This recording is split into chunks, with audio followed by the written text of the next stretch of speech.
Hello and welcome. We are here today at NASA headquarters in Washington, D.C. for a press briefing on a report from an independent study team on unidentified anomalous phenomena. We have 4 speakers here today. We have Bill Nelson, our NASA administrator, Nicola Fox, the associate administrator for the Science Mission Directorate, Dan Evans, the assistant deputy associate administrator for research within the Science Mission Directorate, and David Spergel, who is the president of the Simons Foundation and was also the chair of this particular independent study team. I will ask everybody in the room to please silence your cell phones. We will get started with everybody giving a few opening remarks, and then we will take questions. We will take questions both in the room and then from the phones. And for now, I will hand it over to the administrator. Thanks so much, and thanks for coming today. NASA searches for the unknown in air and space. It's in our DNA. From digging on Mars with the Perseverance rover in those little titanium tubes that we intend to go back and pick up, digging in a dry lake bed near the mouth of a river. Now we're going up to the top of the cliff where the scientists feel that there could be the best examples of if there were life there millions of years ago. Whether we're dealing with Perseverance or the James Webb Space Telescope, which searches for exoplanets with signs of habitability, we are looking for signs of life, past and present. And it's in our DNA to explore and to ask why things are the way they are. In June of last year, NASA commissioned an independent study team to examine unidentified anomalous phenomena. We did so with a few goals in mind. First, to examine how NASA can use our expertise and instruments to study UAP from a scientific perspective. Second, shift the conversation about UAP from sensationalism to science.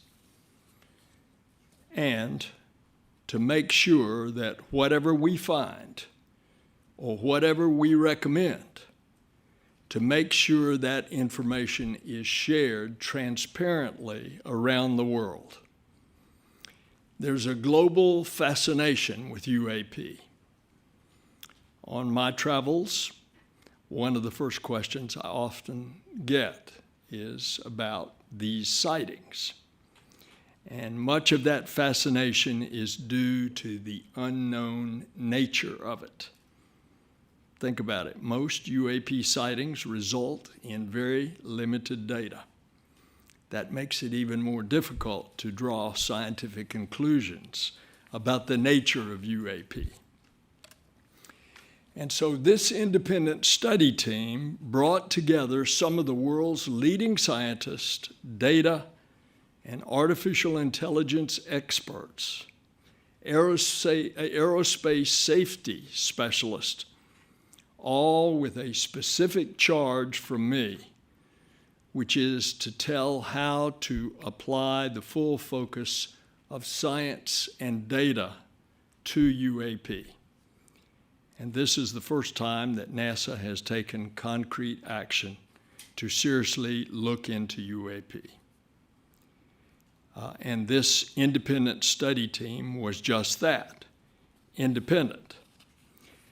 Now,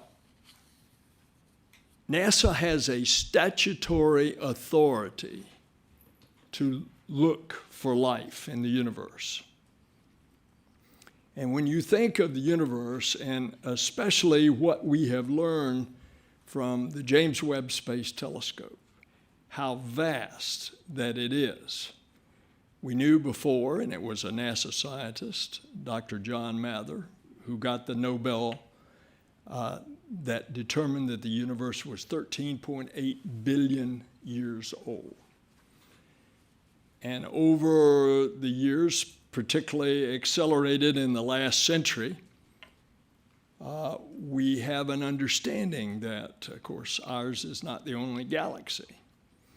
And there are billions and billions of galaxies, and each of those galaxies, including our own, have billions and billions of stars. And with the James Webb looking at the exoplanets, we are now beginning to discover, and somewhere out there, we will discover another medium-sized stony planet around a medium-sized sun or star at just the right distance, not too far, not too close, with a tilt in its axis that rotates, that has carbon, that will have a habitable atmosphere. If you ask me, do I believe there's life in a universe that is so vast that it's hard for me to comprehend how big it is? My personal answer is yes. But I asked some of our scientists. As a matter of fact, the Washington Post editorial board asked us to come down to the question, what is the mathematical probability that there is life out there in the universe? And if you calculate in billions of stars, in billions of galaxies, that there's replicated what I just said, another stony planet. The answer was, what's the likelihood? At least 1 trillion. That's from our scientist. So we start this without any preconceived notions, but understanding that we're in a world of discovery. And we, NASA, have taken for the first time concrete action to seriously look into UAP. And this independent study team is exactly that. It's independent. They work to develop recommendations about how NASA could better examine them from a scientific perspective. And the top takeaway from the study is that there is a lot more to learn. The NASA independent study team did not find any evidence that UAP have an extraterrestrial origin. But we don't know what these UAP are. That's why I'm announcing that NASA has appointed a NASA Director of UAP Research. They are being tasked with developing and overseeing the implementation of NASA's vision for UAP research. We will use NASA's expertise to work with other agencies to analyze UAP. We will use AI and machine learning to search the skies for anomalies as we have been searching the heavens and will continue to search the heavens for habitability. And NASA will do this transparently.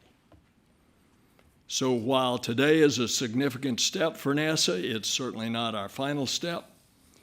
And we're going to share more with you, and I want to introduce you to Dr. Nicola Fox, who is the head of our Science Mission Directorate.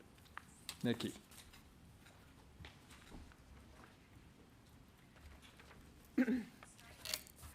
Good morning, and thank you so much, Administrator Nelson. It's always tough to follow Bill. He's such a great speaker.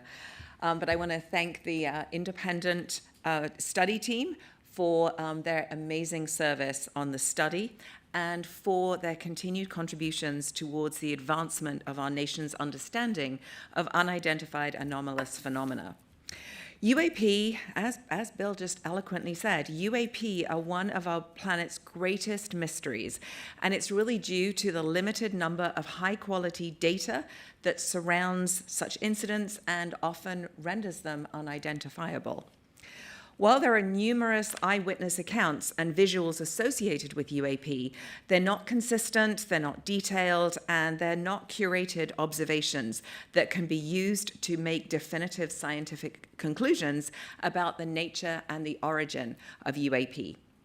The language of scientists is data, and data points towards a scientific conclusion to what the nature and the origin of UAP could be. That leads us to why we're here today. The independent study team's report is now public, and it can be found at science.nasa.gov/UAP. While NASA is still working to evaluate the report and to assess the independent study team's findings and recommendations, NASA is committed to immediately contributing to the federal government's unified UAP effort, and as you heard, we have appointed a director of UAP research. In their role, they will centralize communications, resources, and data analytical capabilities across the federal government to establish a robust database for the evaluation of any future data. Additionally, our Director of UAP Research will also leverage NASA's expertise in artificial intelligence, machine learning, and space-based observation tools that will support and enhance the broader government initiative into UAP. They will serve as NASA's point of contact for government entities, but especially for the All-Domain Anomaly Resolution Office, or AARO. And this will ensure our coordinated efforts and effective communication channels. Beyond our Director of UAP Research, NASA will also advance citizen reporting by working with the public and commercial pilots to collect a broader set of data to add to the vast data repositories to not only contribute to a broader, more reliable data set for future UAP incidents, but to also contribute to the destigmatization of the important study of UAPs.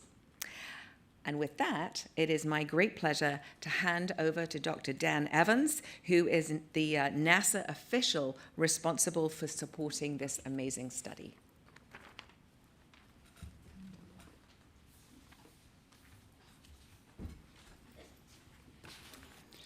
Good morning. I'd like to begin by expressing my sincere thanks to NASA Administrator Bill Nelson for directing this study.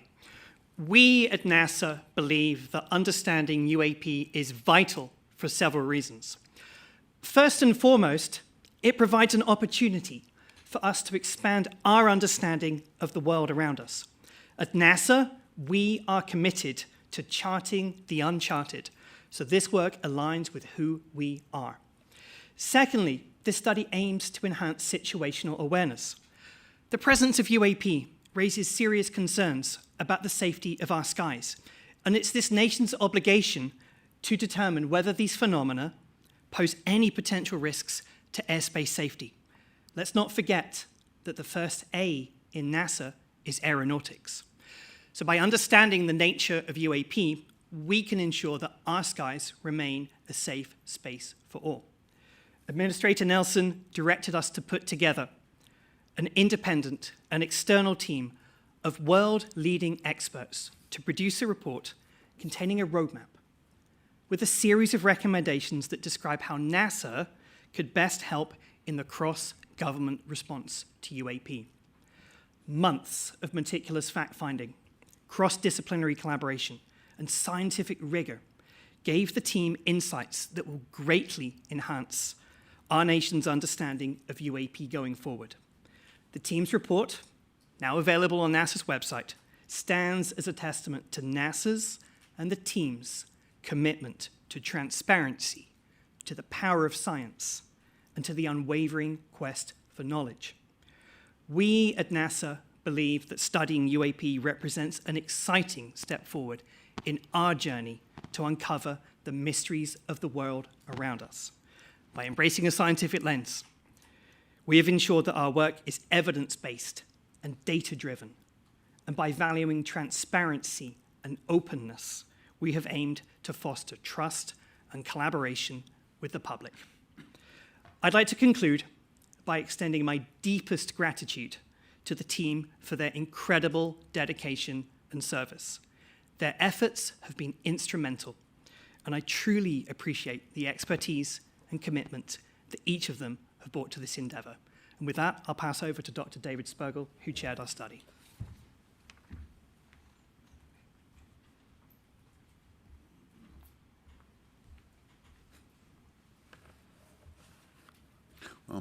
First and foremost, I'd like to extend our sincere gratitude to the NASA Administrator for entrusting us with this pivotal study. Your faith in our capabilities has been a driving force behind the panel's approach. The panel's comprehensive study into unidentified anomalous phenomena, or UAP, has led to several crucial findings, and I'd like to elucidate on our methodology and those findings this morning. We began by rigorously assessing the current state of UAP data.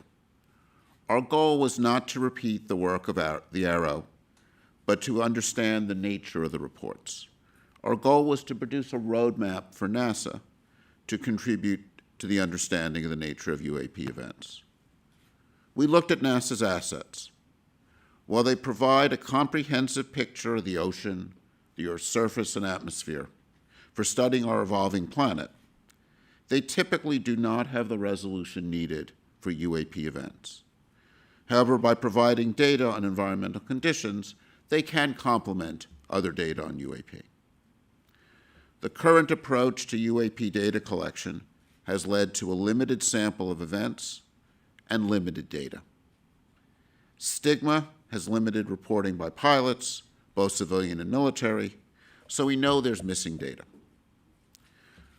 For its analysis in other areas, NASA always takes a scientific approach of systematic data collection that involves calibrating instruments, multiple measurements, and ensuring sensor metadata. Most UAP events lack this quality of data.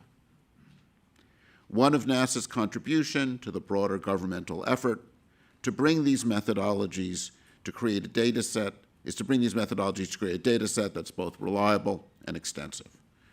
And once we have a large sample of well-characterized events, AI and ML tools, which are proving to be powerful in so many other applications, will likely prove helpful in identifying interesting anomalies.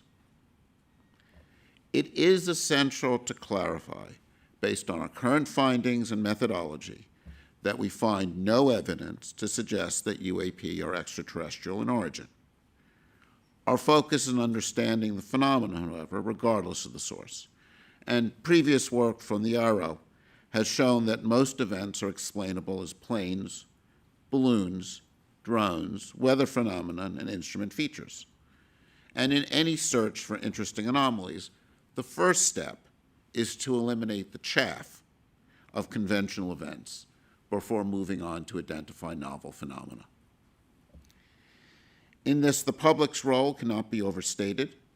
The panel envisioned a framework that leverages crowdsourcing, possibly via smartphone applications, to capture a broader spectrum of data, ensuring more eyes and ears on the ground. Lastly, we delved into the safety concerns UAP present within U.S. airspace. By integrating UAP collection within our current aviation reporting system, the panel believes we can provide insights into potential safety risks. NASA can reduce the stigma associated with pilots reporting anomalies, and fundamentally, by studying events we don't understand, we advance our understanding. So in conclusion, with a rigorous methodology, collaborative efforts, public engagement, NASA can be a key player in the whole of government approach to understanding UAP. Thank you. Thank you so much to all of our speakers. We will start taking questions. For those in the room, we have a microphone over here that we would ask you to speak into. We will also be alternating with questions from those on the phone line. For those of you who are in the phone line, please press *1 to get onto the queue. We will try to answer as many as we can today. We'll see how it goes. Please, sir.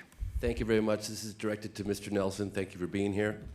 2 quick questions. One is, how can we make the determination of what something isn't when we don't know what it is? And B, after a careful review of the data, if it's determined that some, underline the word some 10 times, UFOs or UAP originate from a non-human intelligence, what's the plan to disclose that to the public? And can you identify yourself, please? James Fox. Thank you. I'm sorry, and what outlet? Independent media. Thank you. Well, let me repeat. It's on. Let me repeat what I said. I think it's important that you hear this word for word. The NASA independent study team did not find any evidence that UAP have an extraterrestrial origin. But we don't know what these UAP are. The mission of NASA is to find out the unknown. I've said several times in my comments here today that we, NASA, deal openly and we will be transparent on this. And we're trying to address the question of there's so much concern that there's something locked up, classified, and that the American government is not being open. Well, we are the American government, and we are open, and we're going to be open about this. We don't, again, I'm going to repeat that statement, but we don't know what these UAP are, but we're going to try to find out.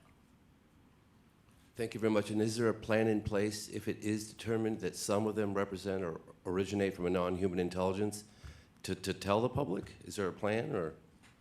If we are what I said we intend to be, which is transparent, you bet your boots. We will say that. And I've tried to set the table for you by telling you what I personally believe in a universe that is so vast that could there be a replication of life on Earth elsewhere in another solar system that is so big? Of course I believe that. The distances, it would have to be a very advanced civilization. The distances, you know, light years, hundreds of light years, billions of light years. But whatever we find, we're going to tell you. Thank you very much. Great, and we'll move on to the next question. Please do identify yourself. Thanks. This is Joey Roulette from Reuters. Question for Bill Nelson or any of the other panelists. So you've appointed a director of UAP research. Have you named someone to that role? And what kind of investment are you considering making in this? Is this going to be a new program office? Have you thought of funding figures, et cetera? Thanks. Yes, we have. We've already appointed the person. They've been working there for a while now, like during this study, to help be a point of contact. And we you know, any budget discussions, of course, are part of a very intricate federal budget request, and so they're not something that we discuss openly. But we will certainly look at what resources need to be allocated. Can you name the official who's in We that will role? not give his name out, no. Okay, thanks. Thank you. We'll take another one from in the room.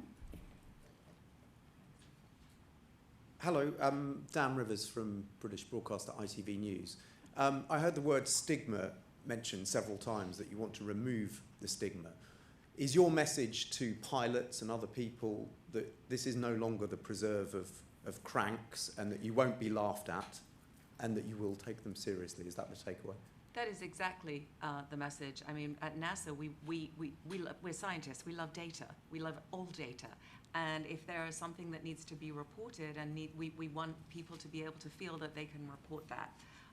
We spoke in the open hearing that we had here just a few months ago. Dan, remind me when it was? May 31st. May 31st. And we actually talked then about we wanted to remove the stigma, and we also did not tolerate any of the abuse that some of our members of the panel were receiving, particularly on social media, for doing this really important scientific study. So absolutely, we want pilots, and both, as Bill said, both private pilots, commercial pilots, military pilots, to feel that if they see something, they need to report it. I want to say, and I want to repeat the way I said it, we want to shift the conversation about UAPs from sensationalism to science. I think of this in terms of the signs we see around for security, which say, if you see something, say something. I think in this context, we would summarize it as, if you see something, collect high-quality data on it, because then we can learn. If I may, I just noticed in the report the Go Fast incident was one that was picked out, and that had been held up as an example of a very credible sighting that you seem to be pouring doubt on. Can you just talk to that? I mean, we looked at that as one example, and I think this is something that Arrow has actually done a very good job of going through the events. And most events are going to turn out, even if there are some events that in the end turn out to be something novel, most events are going to turn out to be conventional things, balloons, airplanes, and so on. I think of the process of discovery of anomalies as looking for a needle in a haystack. And if you want to find a needle in a haystack, you've got two choices. Either you know exactly what the needle looks like, and you design a very good filter to look for the needle. It's called match filtering in sort of AI work, machine learning, signal processing. Or you don't know what you're looking for. And with anomalies, that's really the case we're in. We're looking for things we don't understand. So if you want to find something strange in a haystack, you better know exactly what hay looks like. And you better be able to characterize that really well. And that's why in a process like this, and this is something that I think we bring to this as we look for anomalies, is you need to know what typical regular things look like under all conditions. You need to know what balloons look like when pilots see them, so under unusual conditions, so that you can eliminate those events. And that's why in identifying anomalies, understanding the normal is a very important part of it, and understanding that under different observing conditions, and collecting data in a uniform way. I mean, this is what we do when we study anomalies in space science or other areas of science. And what we're trying to do is bring this approach to this field by saying, collect high quality data, understand the normal events, and that's how we move things forward. Thank you. We'll move on to the next question, please. Hello, I'm Nomia Iqbal from BBC News. Just to follow up on the stigma question, UAP, that term has been used in part to destigmatize UFOs. The fact is most people use UFOs. Most of the American public, most of the world use that term. So I wonder how much is the stigma still a problem for you, and what are you practically doing about it, really, to convince people? And my second very quick question. In your report, I noticed that you said AI is a very essential tool for identifying rare occurrences. Yesterday, we were at this big AI summit where you had 100 senators meeting all the big tech tycoons, Elon Musk, Mark Zuckerberg. And speaking to some senators afterwards, they said, we are concerned about AI, we need it to be regulated. Does that concern you? Or are you worried that it might hamper your work? Thank you very much. Well, two big questions. First of all, do I personally believe that AI needs to have some boundaries? The answer to that for our existentialism, yes. Can you do that within the appropriate bounds so that as I said in my remarks, that we're going to utilize AI as one of the tools as we search for what is an answer to the UAP. And so no, I don't think that any attempts to, that the Congress has underway to try to write a law that would appropriately put guardrails around AI for other reasons is in any way going to inhibit us from utilizing the tools of AI to help us in our quest on this specific issue. Now, what was your other question? Just how do you destigmatize the whole thing? Because I know you call it UAPs, but you know, people don't refer it to in that way. Yeah. Well, you know, there's a mindset. We all are entertained by Indiana Jones in the Amazon and finding the crystal skull. So there's a lot of folklore out there. That's why we entered the stage, the arena, to try to get into this from a science point. I think you can blame the X-Files for a lot of this as well. That possibly too, but just remember what I said. We NASA are trying to shift it from sensationalism to science. Okay, thank you very much. Yes, ma'am. And we do have a long line in the room, but I want to give a couple chances to some people on the phone line, so I'm going to go to the phone for our first question there. Please do introduce yourself and ask your question.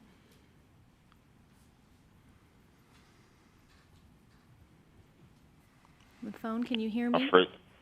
Our first question is from Marcia Dunn with the Associated Press. Your line is open. Yes, hi, Marcia Dunn, AP.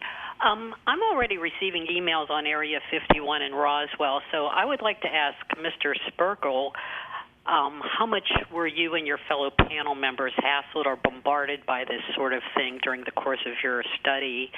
And for NASA, are you not naming the director of UAP research for this very reason, so that they're not hassled and bombarded by the fringe element? Thanks.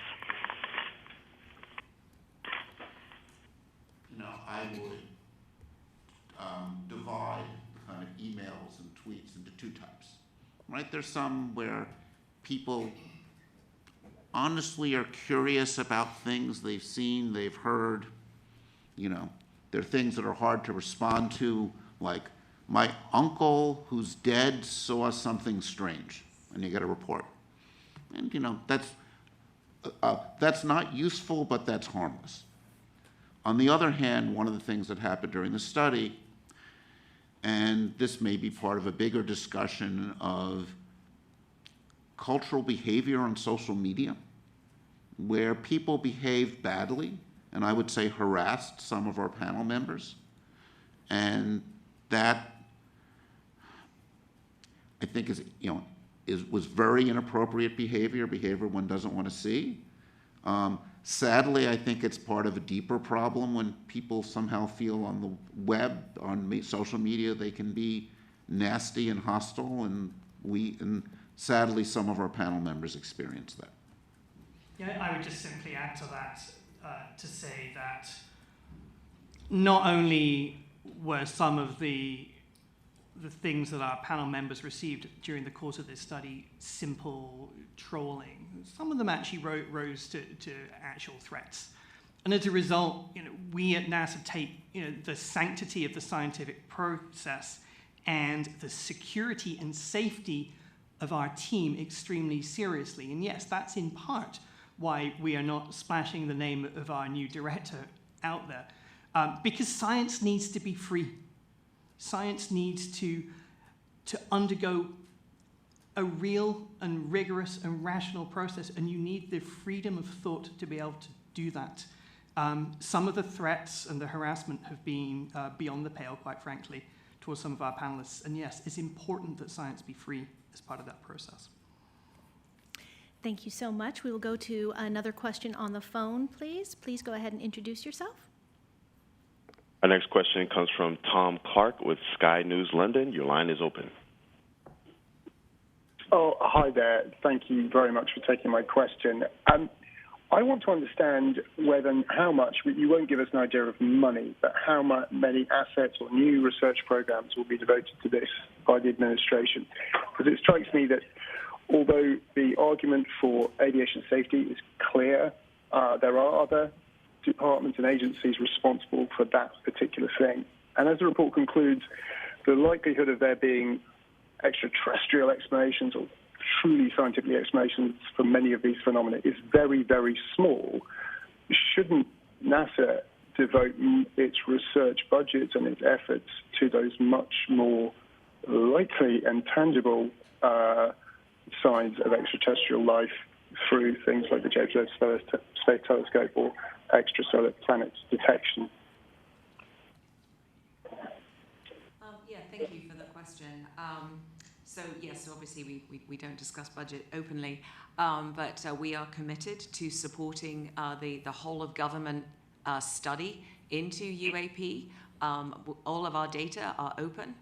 In fact, if you look at the report, you'll see a very large sort of background material or supplemental material in there, because we literally released everything, because that's what we do at NASA.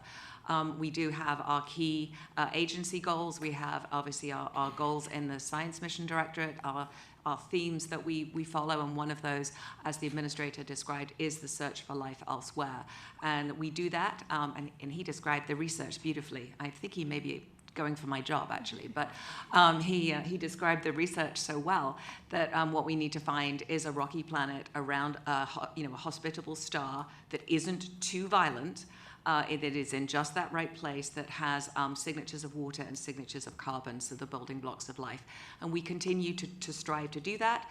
We do that with the James Webb Telescope. We'll be doing that when we launch the Nancy Grace Roman Telescope, that even has a coronagraph around it to block out the light of the neighboring stars and really let us look at those possible planets. And then beyond that, the next big telescope recommended by the Astrophysics Decadal is the Habitable Worlds Observatory, actually a mission designed to look for hospitable and find like Earth 2.0 in another stellar system. And so they really are in the forefront of our goals at NASA. So thanks so much for the question. I'm going to ask... Just jump in to clarify something.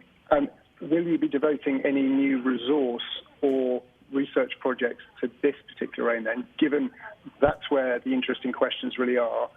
Should NASA spend time and budget pursuing the much less likely task of finding signs of extraterrestrial life in small objects within or close to the Earth's atmosphere? So, most of obviously our instruments are designed to look for the phenomena that we study at NASA. If any of our data are useful, if any of our data are applicable, then we absolutely will be devoting that and turning that over through our liaison to the whole of government approach. We are not at this time intending to design a mission to do this. That is not part of our kind of overarching NASA direction. We are looking at providing some research support. So if somebody wants to write a research proposal, send it in through the regular channels. We will be looking for ways to do that. And we also talked about supporting sort of the citizen science and the broader repository of data. Dan, do you want to add to that? NASA's data are free and publicly accessible for the entire world to download. And we pride ourselves on that fact. And it's this openness of data and our approach, which is why we're all here today. To answer your specific question about devoting research budgets to the potentially truly interesting ones, well, I think as David said, you have to understand the chaff in order to really understand and pinpoint the potentially interesting ones, okay?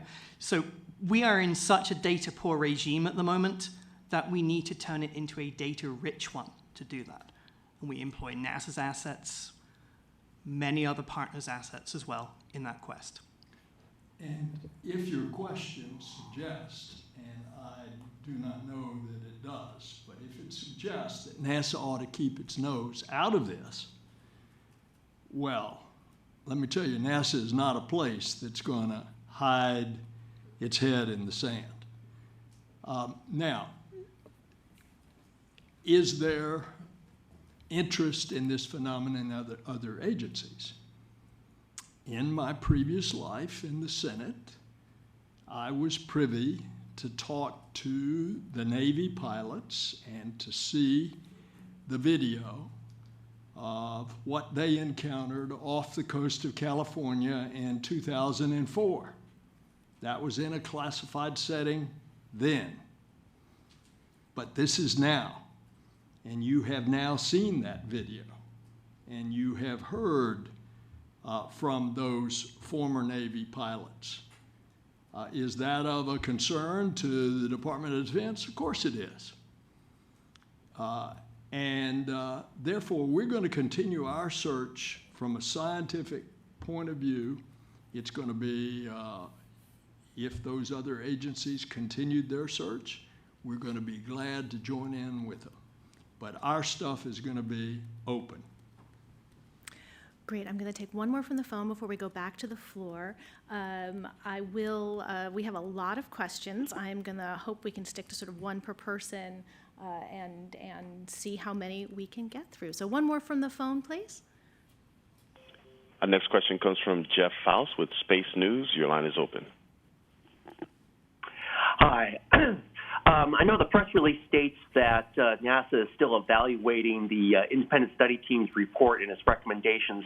Does NASA plan to publish a formal response to the report and its recommendations? And if so, what timeline can we expect to see that? So let me give you a quick preview about how this works. So we have only very, very recently received the report, and what you have seen today in our press release represents our initial actions in recognition of the urgency of this matter.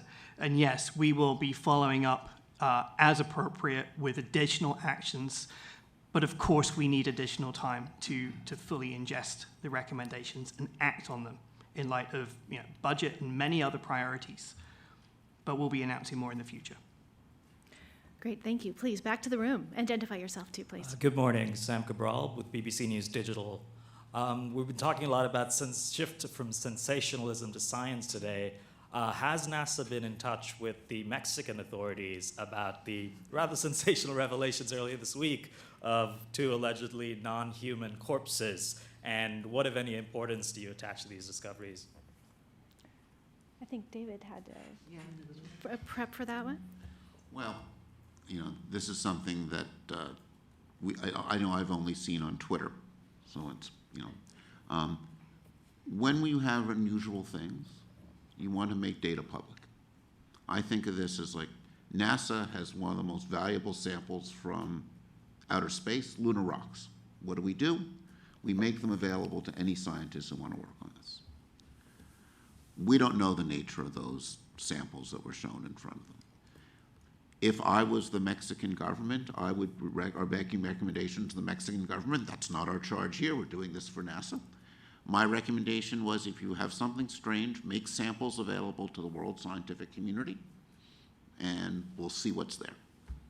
I'll just add that one of the main goals of what we're trying to do here today is to move conjecture and conspiracy towards science and sanity, and you do that with data, as David says. And that's the whole purpose of this study and this roadmap.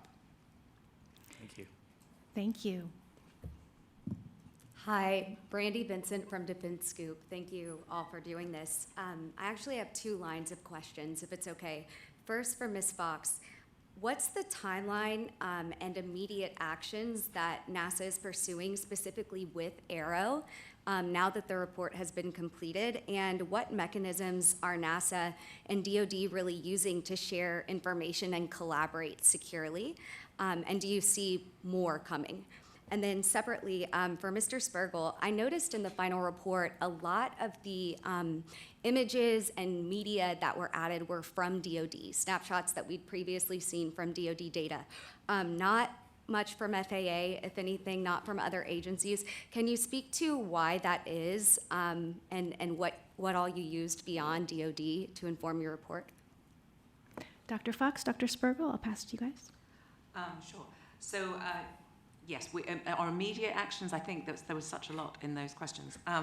So the immediate actions, we've established our director of UAP research. They're working across the whole of government. They're working very closely with Arrow. They are the sort of central point for all of the collaboration.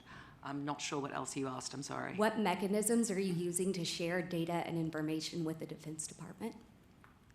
All mechanisms available to us. As Dan eloquently said, all of our data are open and public. So actually, I mean, we share everything with everybody, so everybody can access our NASA data. I mean, do you have like a specific repository or mechanism or channel specifically with DoD where you're sharing information? Can you just expand a little on how Arrow and DoD are working Arrow and NASA are working so deeply to share things? Sure. Do you want to take that? Yeah, sure. I'm happy to handle that. Yeah. So as Nikki beautifully said, all of NASA's data is open and accessible to the public. If DoD on a specific instance need to tap our expertise, then there are obviously secure ways of doing that, and we've done that by appointing our liaison officer.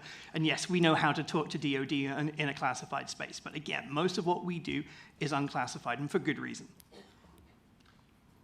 And the answer is actually straightforward, that Arrow is the lead agency in the government. So FAA reported events go to Arrow. Mm-hmm. So they're the central collection agency, and that actually, if you go to the Arrow site, they have a pretty complete list of things they've analyzed and are trying to make public.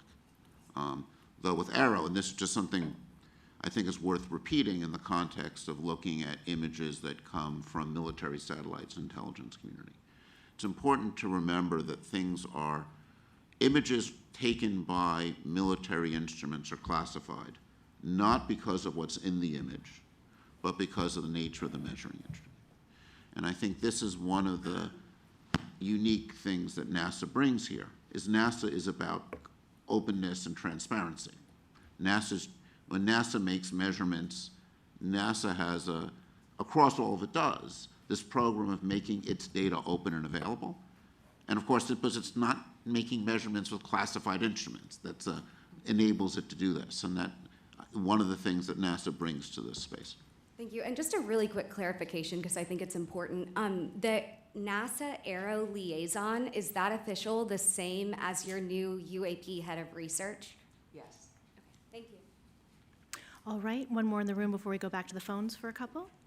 Thank you. My name is Jacob Jensen. I work for a Danish newspaper called Berlingske. My question is for Mr. Nelson. You said at the beginning of the meeting that that NASA will be transparent. Well, a month and a half ago, Mr. David Grush said under oath in Congress that the U.S. government is in possession of UAPs and extraterrestrial life. How can you be sure at NASA that other parts of the U.S. government is being transparent? I don't speak for other parts of the government, but I can tell you NASA, which I speak for, is open and transparent with our data. Do you believe what Mr. David Grush said, or is he lying? You would want me to give a personal opinion? Yes, please. Of what he said. What he said, if I recall having seen this on the nightly news, was that he had a friend that knew where a warehouse was that had an UFO locked up in a warehouse. He also said he had another friend that said that he had parts of an alien. Whatever he said, where's the evidence? Is my response. Excuse me. He also said that he did interview over 40 employees at the Pentagon. Long time ago, there was a TV show, Jack Friday, and he used to say, just the facts, just the facts. Show me the evidence. Thank you, sir.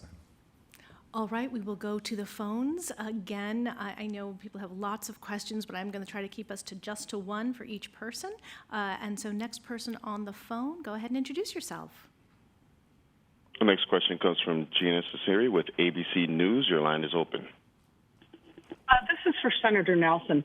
Your report mentioned that AI could be very useful in helping in this investigation. How do you see that, sir?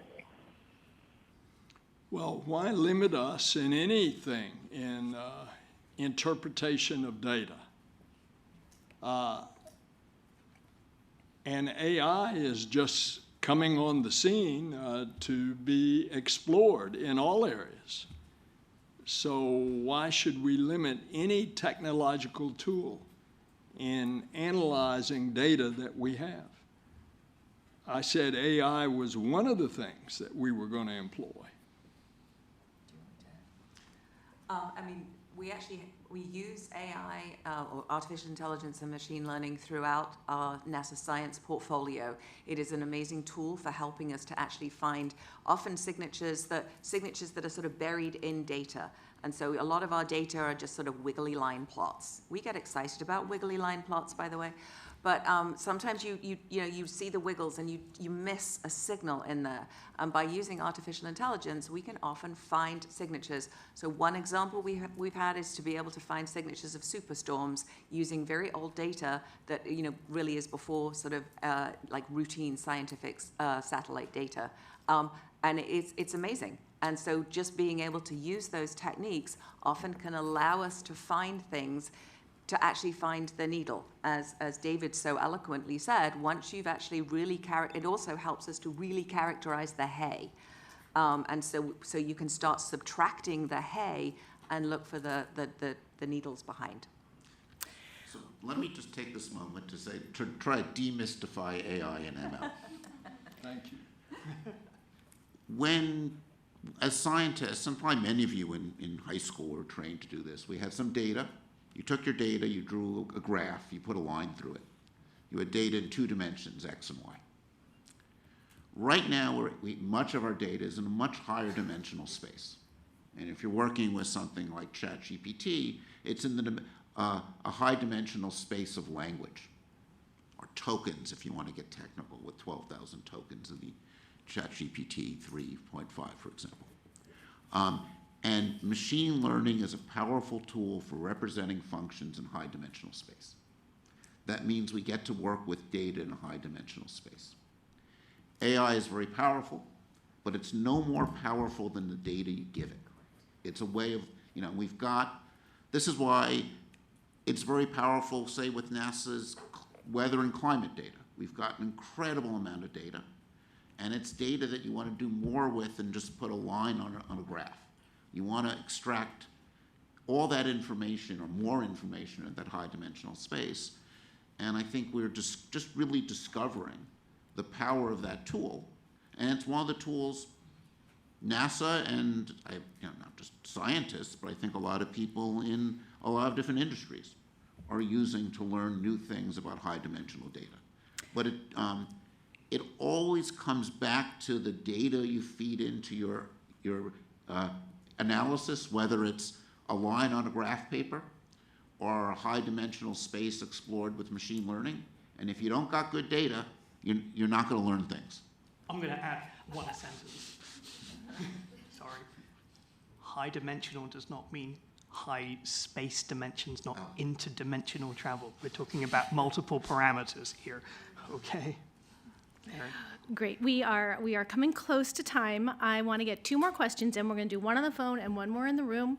And hopefully, if we keep our questions short and our answers short, we'll get to those 2. For anybody who's here who hasn't had a chance to ask a question, you are more than welcome to send an email, and we will try to get you questions answers as quickly as possible. So one more on the phone, please. Yes, our next question comes from Peggy Holliger with Financial Times. Your line is open. Thank you very much, and thank you for allowing me to ask a question. I'm curious about you saying here that you want to rope in crowdsourcing, but also you speak specifically about the potential of using commercial assets as well as your own. I'm curious about, can you just give me a bit more detail how you will do that? Will that be through commercial contracts, or will you ask for voluntary reportings of sightings? And also, I think that you talk a lot about the importance of sensor, I'm going to use the word harmonization, because there's no kind of harmonization between the way the sensors work. Presumably, that would be the same for the use of commercial assets. You know, how does that use of commercial assets and crowdsourcing square with the sensor harmonization that you talk about? And who's going to pay for all this? Thank you.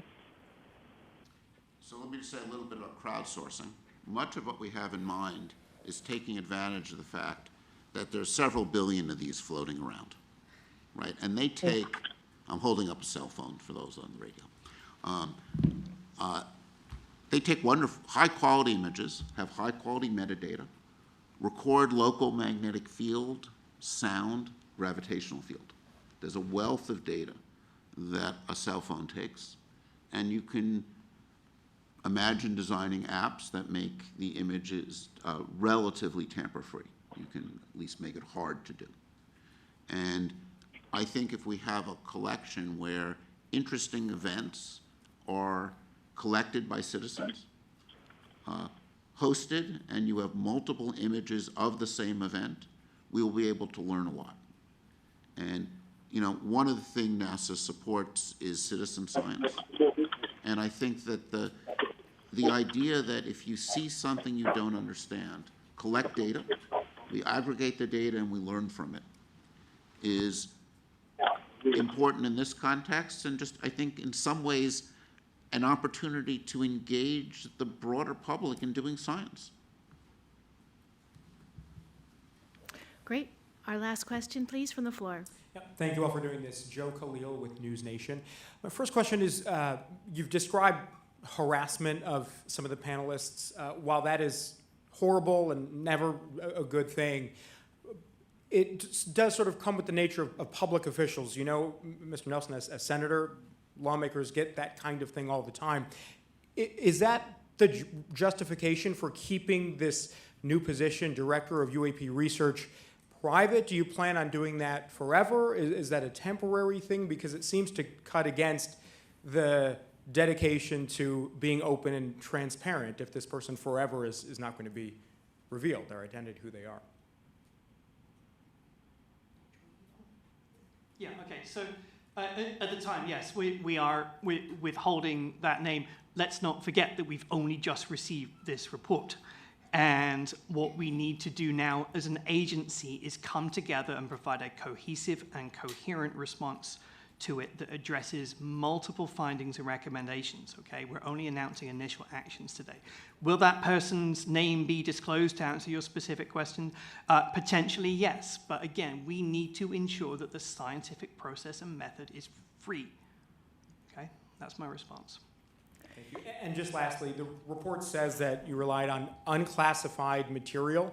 You've given a very understandable description for why the DoD classifies certain images and videos. Why did you all not have access to classified material, and could you have, done that? I have. So just understand that. Let the committee speak for themselves. So one of the reasons that we restricted ourselves, this study, to unclassified data is because we can speak openly about it. And in so doing, we're aiming, again, to alter the discourse from sensationalism to science, as Administrator Nelson beautifully said. NASA personnel, as appropriate, know how to talk to DoD on a classified basis, but the purpose of this study was to tell us what open data we could use in combination with the power of science to move our understanding forward. Okay? That was the purpose, and we're speaking about it openly today. And so one of the And challenges you I'm talked afraid about- we do have to wrap up. We are at time. So thank you, everybody, for being here today. Again, for those people who were not able to get questions, I do apologize for not doing it in the room. However, please send an email based on our press release. You will have information to access, and we will try to get you the answers we can. And with that, we're concluding today's press briefing, and thank you very much for being here. Thank you.